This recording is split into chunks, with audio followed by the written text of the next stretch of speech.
런너 시스템입니다. 런너란 사출 성형기에서 주입된 수지가 스프루브시의 내경을 지나서 게이트에 도달하기 전 수지가 원활하게 유동할 수 있도록 만들어진 통로를 런너라고 한다. 자, 이거 꼭 나옵니다. 꼭 한 문제 정도는 나오더라고요. 가정평가형에서. 런너를 정의하라. 뭐 게이트를 정의하라.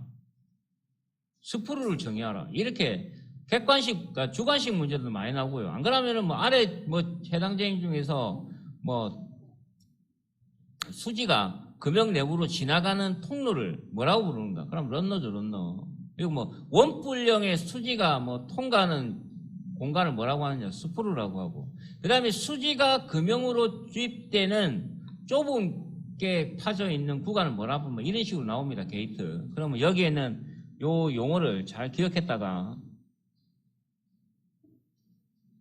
주관식을 맞추시면 돼요. 이 주관식으로 많이 나왔어요. 앞전에도. 지금 뭐 2018, 19, 20은 그 문제가 아직 안 열어놨어요. 그래서 어떤 문제인지 알 수가 없는데, 그러니까 검정형에서는 옛날에도 쳤기 때문에 검정형 평가를 보면 이런 문제들이 좀 나왔다는 거.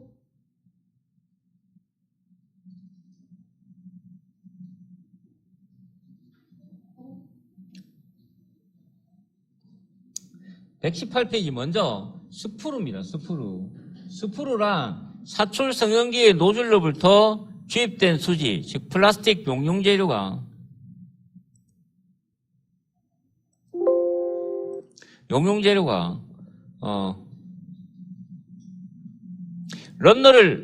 런너로 도달하게끔 스프루붓이나 하트런너 등에 만들어진 테이퍼형의 구멍 통로를 스프루라고 합니다. 이 용어는 잘 기억했다가 주관식이 나오면은 써야 돼요. 이때 중요한 게 뭐냐면 테이퍼형의 구멍입니다. 테이퍼형. 어디까지 도달시킨다? 런너까지. 어디에서 주입돼서 사출기 노즐에서 시작된 수지가 런너까지 도달하게끔 테이퍼 형태로 만들어진 홀 아니면 통로를 스프루라고 정의하시면 돼요. 중요한 게 그러고 있습니다. 어디서부터? 사출기 노즐부터 어디까지? 런너까지 도달하게 하는 테이퍼형의 통로를 우리가 스프루라고 합니다. 이때 스프루의 입구 지름은 사출기 노즐에 의해서 좌우되며 일반적으로 성형 중량에 따라 한 80g을 소형, 그 다음에 340g 이하를 중형, 그리고 보통 이제 그 이상이 되는 것들을 대형이라고 하는데, 이때 소형일 때는 보통 한 3파이, 중형일 때는 한 4파이, 그리고 대형일 때는 한 5파이 정도 이상을 적용해 주는 게 좋습니다. 그 스프루 끝단을 말합니다. 여기, 요 구간을 말합니다. 여기에 파이를 소형 3, 중형 4, 대형은 5파이 이상. 스프루의 빼기 구배는 스프루붓에서 빠져나오기 쉽게 2도에서 4도를 적용한, 자, 이것도 역시 중요합니다. 우리 스프루붓 할 때도 제가 이거 별표 100개라고 했습니다. 스프루의 각도는 2도에서 4도. 자, 이것도 역시 시험에서 한 번씩 나오는 각도 부분입니다. 자, 그런데 이거를 빼고 우리가 보통 금형 부품의 각도 그러면 거의 이거예요, 이거. 5도. 빼기 구배는 1 내지 2도. 근데 얘는 보통 부품들의 각도가 들어가는, 부품들 중에서 각도가 들어가는 부품들의 각도는 5도. 이거는 과정평가에서는 안 나올 거예요. 왜냐하면 과정평가에서는 지금 뒤에 나오는 설계에 필요한 이런 복잡한 부품들을 거의 안 다루고 있습니다. 기본적인 것만 하고 있기 때문에 안 나오는데, 근데 얘는 필히 알아야 되는 게 설계를 할 때 대부분의 부품들이 5도라는 거. 나중에 나오는 쐐기도 5도, 코타도 5도, 인노도 5도, 인노도 5도. 그 다음에 뭐가 있나요? 이젝트 블록도 5도. 경사과는 좀 다르고. 전부 다 5도가 들어간다. 5도가 제일 많아요. 근데 여기서는 스프루붓이 적용하는 각도는 2도에서 4도. 자, PC, 폴리카보네이트, 그 다음 FRTP, 유리섬유 강화 플라스틱 등은 용융 시에 점도가 높기 때문에 금형의 탈착 현상이 심하고 잘 달라붙는단 말이에요. 이 상기재를 성형할 때는 스프루의 빼기 구배를 5도 정도 넣기도 합니다. 테이퍼입니다, 테이퍼. 기울기가 아니고. 얼마나? 그리고 될 수 있는 한 스프로의 끝단지름은 런너보다 크게 한다. 여기에 끝단지 콜드 슬러그에 들어가는 이 파이는 런너보다는 크게 해주는 게 좋다.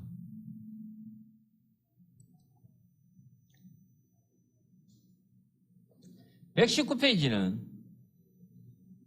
런너입니다. 런너는 수지가 금형 파팅상에서 유동되는 주된 통로입니다. 그 형상이나 치수 선정에는 수지의 유동성을 먼저 고려하고 가공성, 재료 절감, 성형성 등도 고려할 사항이다. 자, 런너가 뭐다? 수지가 금형 파팅상에서 유동되는 주된 통로입니다. 근데 어떤 런너는 파팅에 있지 않고 딴 곳에 있기도 합니다. 근데 대부분이 한 99%는 금형 파팅상에서 상하로 아니면 한쪽에 가공되어 있습니다. 수지가 유동되는 주된 통로가 런너입니다. 런너. 그리고 형상을 선정할 때에는 유동성을 먼저 고려해야 됩니다. 이처럼 런너 설계 시 가장 고려할 사항은 수지의 유동 흐름을 저해하는 마찰 저항들로, 당연히 수지가 흘러가는데 마찰 면적이 크거나 저항이 크면은 그만큼 수지가 잘 안 들어가겠죠. 그래서 그 마찰 저항을 유동 저항이라는 부르는데, 이 유동 저항은 런너의 단면적이 크고 마찰 면적이 적을수록 적어지고 코너가 적을수록, 자, 코너가 적을수록에 밑줄 딱 긋고 코너가 없는 게 좋습니다. 그러니까 모서리가 빼쪽한 구간이 없어야 돼. 그래서 지금 보면 4개의 런너 단면 형태가 있는데, 원형 그리고 B가 지금 보면 사다리꼴은 아니고 바닥이 저렇게 원통 형태로 되어 있습니다. 사다리꼴하고 원통이 합쳐진 거라고 보시면 되고, 그 다음에 C 같은 경우는 사다리꼴, 그리고 D는 반원형. 자, 이게 일반적인 설계에서 가장 많이 활용되는 순서는 A, C, B, D의 형태로 많이 쓴다는 거. 자, 그런데 사실적으로 단면적이 가장 큰 게 좋다고 했는데, 단면적이 가장 큰 거는 B가 가장 좋아요. 근데 B를 안 쓰는 이유는 너무 두꺼워서 런너가 빨리 안 식어요. 그럼 성형 사이클이 길어지죠. 그래서 일반적으로 많이 쓰는 타입을 보면, 양쪽에 가공할 때는 A, 그리고 한쪽만 가공해야 되는 경우는 그런 경우가 있습니다. 한쪽만 가공해야 되는 경우. C, 그러니까 사다리꼴 런너와 원형 런너를 많이 쓰는데, 가장 보편적으로 많이 쓴 거는 원형 런너고요. 상하 반반. 저기 뒤에 있는 반은 저기 제일 안 좋아요. 유동저항이 걔는 많아요. 일단은 첫 번째, 요 A, B, C, D 중에서 B, C, D는 무조건 모서리가 빼쪽하죠. 얘도 이렇게 되어 있는데 요 끝이 빼쪽하고, 사다리꼴도 이렇게 되어 있지만 여기 빼쪽하고, 반원형도 빼쪽한데 원은 동글동글하기 때문에, 물론 반반이니까 요게 딱 안 맞으면 삐딱하면 큰일 나는데, 요즘 뭐 가공 기계 좋으니까 그렇게 뭐 이게 어긋나고 그러진 않죠. 얘는 코너가 없기 때문에 단면적은 두 번째 좋고, 그 다음에 모서리 엣지가 없기 때문에 일반적으로 가장 많이 쓰는 원형 런너라고 보면 됩니다. 그래서 A와 B에 비해서, A는 B에 비해서 단면적이 작지만 코너가 없고 마찰 면적이 작으며 가공성도 좋아. 옛날에는 이거 반반 가공에 맞추면 잘 안 맞아요. 그걸 우리가 현장용어로 와리라고 합니다. 와리. 경계죠. 여기에 있는 경계와 여기에 있는 나눔면이라고 하는데, 이 두 개가 이렇게 엇갈려 이래 만나면 골치 아프죠. 여기가 안 만나니까. 근데 그렇게 하면은 옛날에 이렇게 되는 경우가 있었다고. 반반이면 여기가 이렇게 되고. 이런 경우가 많았다니까. 안 오네요. 기계 정도가 안 맞아갖고. 근데 요즘은 이렇게 되는 경우 거의 이건 불량되지 않는 한 저럴 리는 없겠죠. 그래서 양쪽 판재에 반원형 가공을 함으로 나눔 라인이 왈이라고 한다고 했습니다.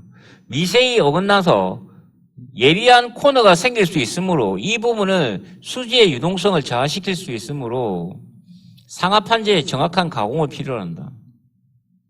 여기서 BCD는 A에 비해서 한쪽 판지에서 가공되므로 코너에 엣지가 자연적으로 생겨 유동저항이 많이 생긴다. D는 가공성은 간단하지만 유동저항이 큰 것이 단점이고, B는 단면적은 크지만 다른 런너 형상들보다 두꺼워서 냉각 시간이 길어지는 단점이 있다. 즉 성형 사이클 타임이 길어진다는 뜻이다. 이에 B보다는 C를 선호하는 편이다. 그래서 보통 이제 사다리꼴 런너를 많이 가장 보편적으로 많이 쓰는 것을 따진다면 단면적이 좋고, 뭘 떠나서 가장 보편적으로 많이 쓰는 걸 따진다면 ACBD라는 거. ACBD 순서 아까 이야기했습니다. A, C, B. 자, D는 안 쓰기 좋습니다. 웬만하면.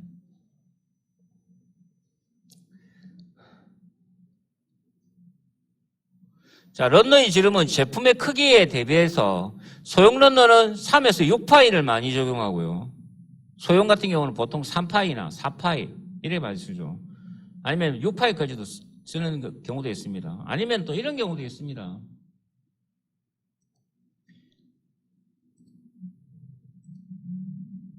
이렇게 제품이 있을 때, 이렇게 제품이 있을 때 4개다. 제품이 4캡이다. 이러면은 1위로 지나가는 요 런너는 너무 작나. 이 런너는 몇 파이? 뭐 6파이를 쓰고, 그 다음에 요로 지나가는 요 런너는 몇 파이를 한다? 4파이를 쓰고, 이런 경우도 있습니다. 안 그러면 패밀리 금형 같은 경우는 들어가는 그 양을 조절하기 위해서 큰 데는 좀 크게, 작은 데는 작게 해서, 큰 데가 크게 뚫려 있으니까 아무래도 수지가 많이 들어가겠죠. 그렇게 공급하기도 합니다. 예, 소형은 3파이, 6파이 이하를 많이 적용하고, 중형 제품은 6에서 12파이, 그리고 대형 제품은 12파이 이상을 쓰는 게 일반적입니다. 하지만 경질 염화비닐, PVC, 내충격용 아크릴 같이 유동성이 좋지 않는 수지는 3 내지 그리고 15파이 이상의 런너가 필요하기도 합니다. 뭐 나일론이나 뭐 PP나 이런 것들은 성형이 좋아요. 성형이 잘 돼요. 그렇기 때문에 큰 문제가 없는데, 저런 뭐 내충격용 아크릴 그리고 경질 염화비닐 이런 것들은 주의를 좀 요합니다.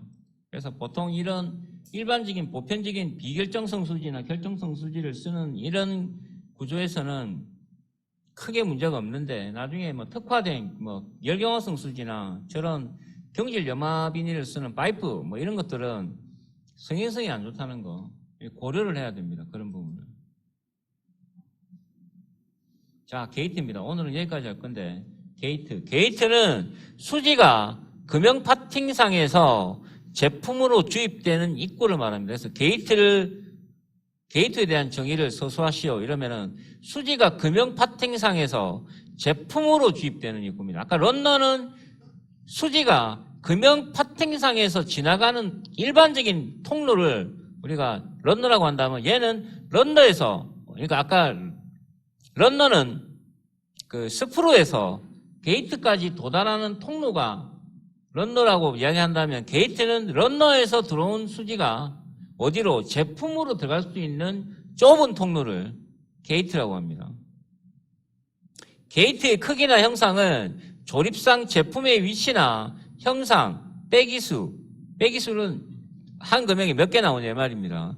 빼기수, 수지 종류에 따라 여러 형태로 구분되며 종류도 다양하다. 이때 게이트는 제품의 가장 두꺼운 쪽으로 주입한다. 밑줄짝, 별표 100개입니다.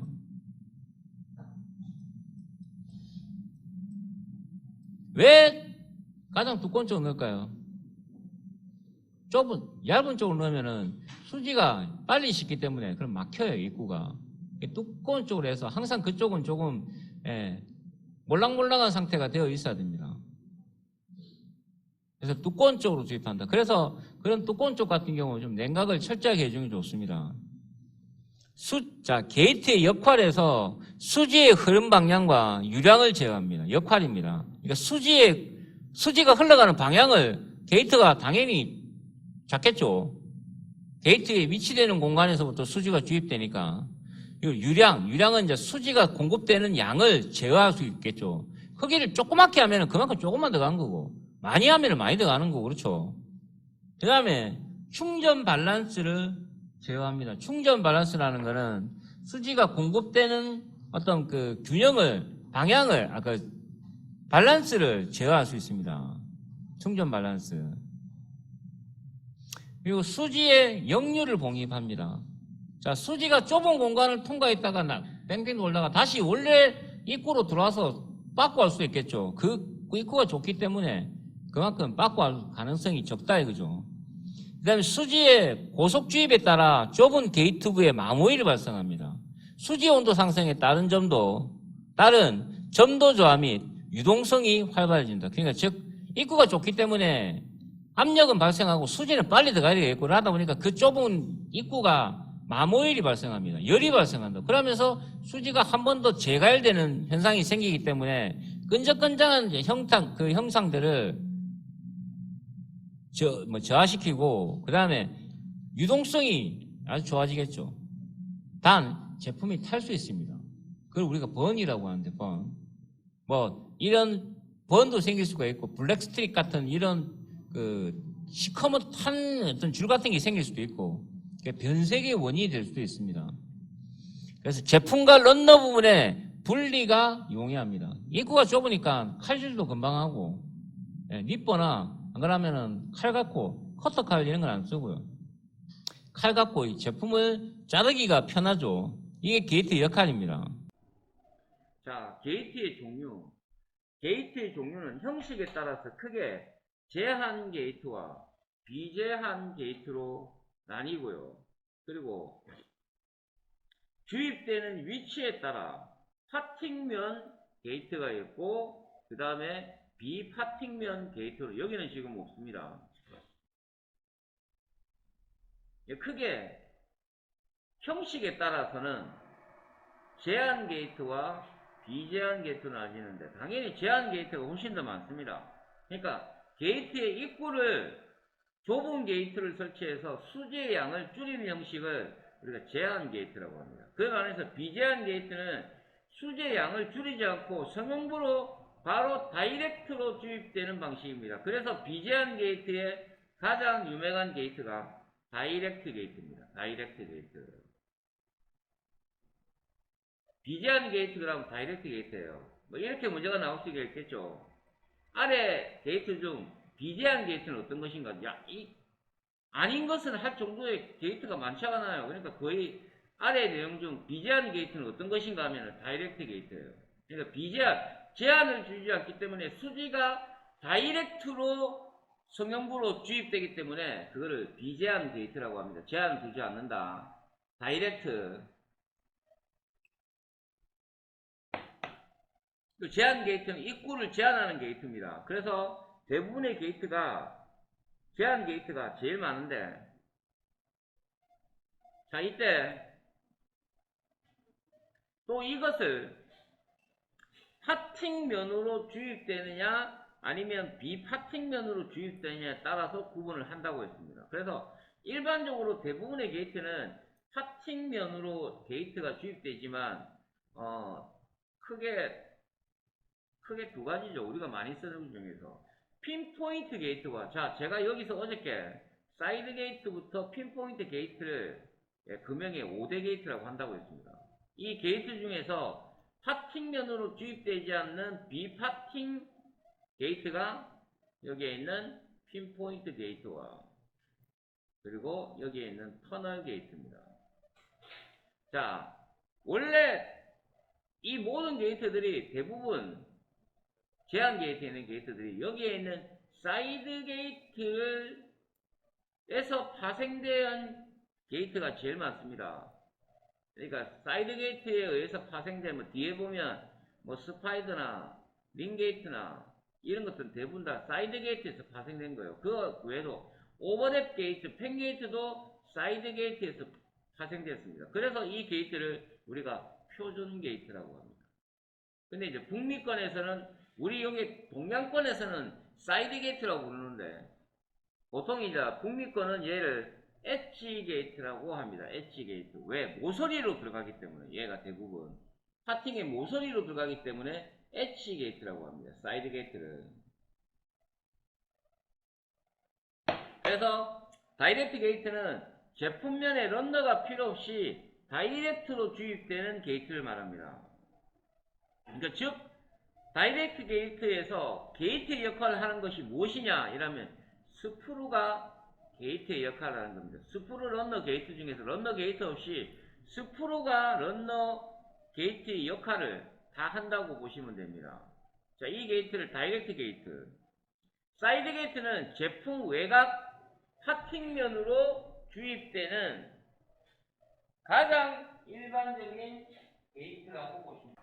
이 제품이 있으면 파팅이 여기라고. 이때 런너가 이렇게 오고, 자, 이렇게 옆에 사이드로 이렇게 들어가는 게이트. 네, 이게 사이드 게이트고, 사이드로 들어간다, 모서리로 들어간다 해서 사이드 게이트라고 부르고, 예, 펜 게이트, 오버랩 게이트는 여기서 이렇게 제품 바닥에 게이트를 겹친다고 해서, 이렇게 각도로. 예, 겹친다고 해서, 이 바닥에 이 게이트를 겹친다고 해서 오버랩 게이트라고 합니다. 보통 오버랩 게이트는 나쁜 게 뭐가 있냐면 이 칼질이 잘 힘들어요. 여기 바닥을 칼질을 탁 하기가 힘들다고. 잘못하면 제품 바닥을 푹 파먹을 수 있어요. 그래서 이 바닥이 조립상에 문제가 없다면 보통 이렇게 커팅하고 말아요. 그러면 나중에 제품 보면 이게 뭔가요 이게 블룩 튀어나왔는데 이 커팅을 일로 하는 거죠. 이 부위를 제거를 안 하고 그대로 놔두는 경우도 많습니다. 외관에는 힘들어요. 칼질을 이렇게 멋지게 커팅하기가 힘듭니다. 아무리 사축 공장에 계시는 아주머니들이 도사라 하더라도 저거는 힘들어요. 그래서 안으로 들어가는 부분에 많이 쓰는데 얘가 좋은 거는 플로마크를 제거할 수 있다. 플로마크를. 그러니까 요즘은 이 플로마크 오버랩 게이트 쓰면 칼질하기 힘드니까 런너 쪽에다가 변형을 주어서 유동성이 좋게끔 해주고 있습니다. 그래서 요즘은 그렇게 오버랩 게이트가 위험성이 있다는 거. 근데 오버랩 게이트는 앞서 배웠던 뭐가 있었습니까? 플로마크 제거하는 게.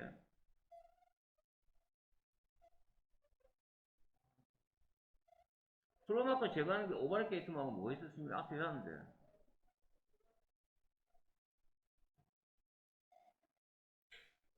콜드 슬러그웰이라고 있었다. 콜드 슬러그웰. 제품이 이렇게 있으면 런너가 이렇게 지나가는데 런너가 이 중심에서 이렇게 뭐 예를 들어서 이쪽으로 두 군데를 쏜다. 그러면 이래 갖고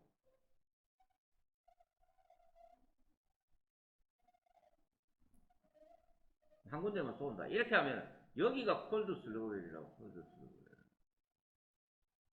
요 수지가 와서 빠꾸 안 하죠. 제일 먼저 여기 당연히 여기서 내려오면은 이 직선기를 따라가기, 직선기를 따라가서 여기다 보인다고. 제일 먼저 수지가. 이 수지가 가스도 있고 여러 가지 안 좋은 유해 물질이 있기 때문에 제품 형성에 이게 여기에 제일 먼저 보인다고. 보이면 여기 막히니까 일로 들어가겠죠. 이때 제일 먼저 들어온 나쁜 수지를 저장하기 위해서 만든 이 공간을 콜드 슬러그 웰이라고 했죠. 이때 그 나쁜 형태의 수지를 슬러그라고 하고, 이거를 저장하는 공간 콜드 슬러그 웰이라고 했죠. 이렇게 스프루가 내려오면 단면에서 런너가 이렇게 가고 게이트가 이렇게 갈 때 요 밑에 있는 이 공간도 콜드 슬러그 웰이라고 있잖아요. 여기서까지 요 밑으로 게이트가 이래 있고 이랬으면 이 밑에 있는 이것도 콜드 슬러그 웰이라고. 그래서 플로마크 제거용으로 사용됩니다. 그리고 터널 서브마린 엘러펀 게이트라고 적혀 있는데, 자, 이것도 터널 게이트가 소위 말해서 여기서 파생이 되었어요. 모든 게이트들이. 터널 게이트에 순환하는 게이트들이. 그래서 대표적으로 터널 게이트를 또 다른 말로 서브마린 게이트라고 하는데, 이 서브마린 게이트를 잠수함이라는 뜻이죠. 서브마린 게이트는 터널 게이트는 제품의 파팅면을 벗어나서 측벽으로 경사지게 주입 또는 터널형의 게이트이기 때문에 아까 말한 비파팅 면으로 주입되지 않는, 그러니까 파팅면으로 주입되지 않는 게이트 중에 하나입니다. 어떤 거? 터널 게이트와 핀포인트 게이트. 서브마린 게이트는 우리가 이거 플롯 게이트라는 게이트가 있어요. 플롯 게이트. 플롯 게이트가 어떤 거냐면 이게 플롯 게이트. 얘가 플롯 게이트. 그러니까 밀핀을 넣는 공간을, 밀핀이 이제 요 밑에까지 오겠죠. 밀핀을 구멍을 감고내고 밀핀을 짧게.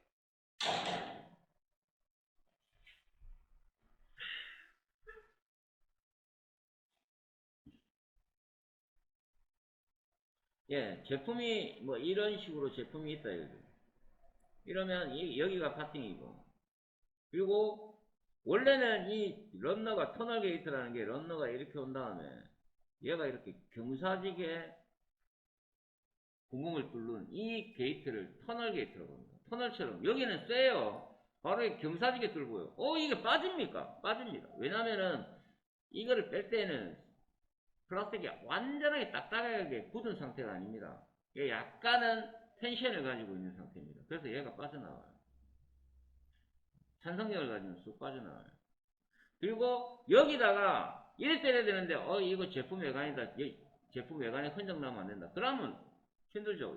그럴 때 어떻게 한다? 사이드 게이트도 못 때리죠. 흔적 나면 안 되니까. 오버랩 게이트도 칼질하면 힘들고. 이럴 때 여기다가 제가 밀핀을 설치를 했습니다. 제품 어저께 우리 밀핀 만들어봐서 구멍을 뻥 뚫고 밀핀을 넣었는데 이 밀핀을 어떻게 한다?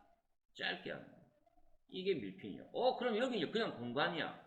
그럼 수지가 들어오겠네요. 들어오지 이렇게. 근데 어디로 주입되느냐? 얘를 여기다가 때리는. 그러면 수지가 이렇게 들어와서 일로 올라가요. 여기는 빈 공간이니까 밀핀은 여기까지만 돼 있고, 그러면 수지가 이렇게 올라갑니다. 그럼 이거 어떻게 합니까? 나중에 니바로 탁 끊어버리고. 안쪽에 있는 거니까 흔적이 남아도 관계없죠. 이때 이 녀석을 우리가 플럭이라고 하고, 이 플럭을 이용해서 때리는 이 게이트를 플럭 게이트라고 합니다. 이것도 일종의 터널 게이트의 일종이죠.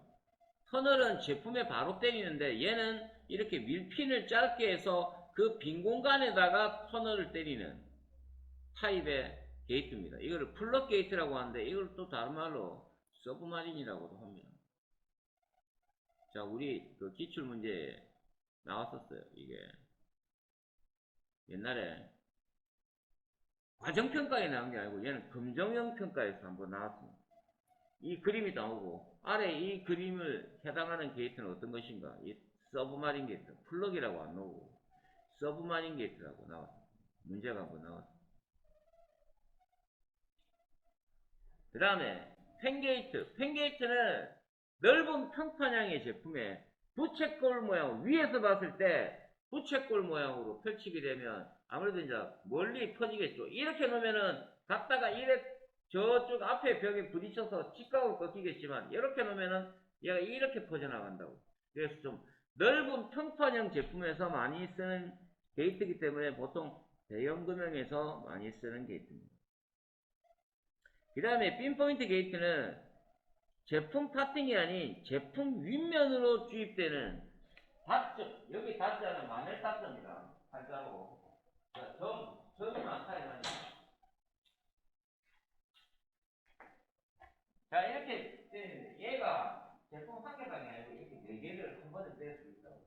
이래서 한 제품에 여러 개의 게이트를 뗄 수 있다고 해서 닷점 게이트라고 하는 그게 핀포인트의 장점입니다. 그리고 얘는 파팅으로 주입되는 게 아니고 위로 주입되기 때문에 특수한 구조인 3단 금형 구조로 작업을 해야만 저 런너 게이트를 빼낼 수 있습니다. 3단 금형을 하는 이유 딴 거 없어요. 저 런너 게이트를 자동으로 빼내기 위해서 그 구조를 하는 겁니다. 3단 금형. 자, 그리고 필름 게이트라고 있는데 얘는 휨과 변형 관계, 얘도 역시 이런 기다란 이런 어떤 제품을 할 때 필름 게이트를 씁니다. 필름 게이트. 이 게이트 자체가 아주 얇아갖고 바다처럼, 예, 성형하고 나서 제품 밀피면 게이트가 다 박살나요. 그러니까 서브 런너를 이렇게 하나 만들고, 주 런너가 이렇게 있으면, 게이트가 한 이만해요. 여기서. 아주 넓죠. 여기는 두께가 한 0.2 이렇게 안 돼요. 그러니까 성형을 딱 하고 나서 제품 밀어버리면 여기는 다 깨져요. 자, 이렇게 얇게 해서 넓은 형태로 주입되는 게이트를 필름 게이트라고 하는데, 이 제품이 이렇게 휘는 것을 좀 방지를 해주는 게이트 탑이라고 보시면 됩니다. 그 외에 기타는 뭐 스파이더 게이트, 링 게이트, 디스크 게이트, 터보 게이트 이런 것들은 그럼 제가 다음에 한번 이론책에 있는 거 한번 보여드릴게요.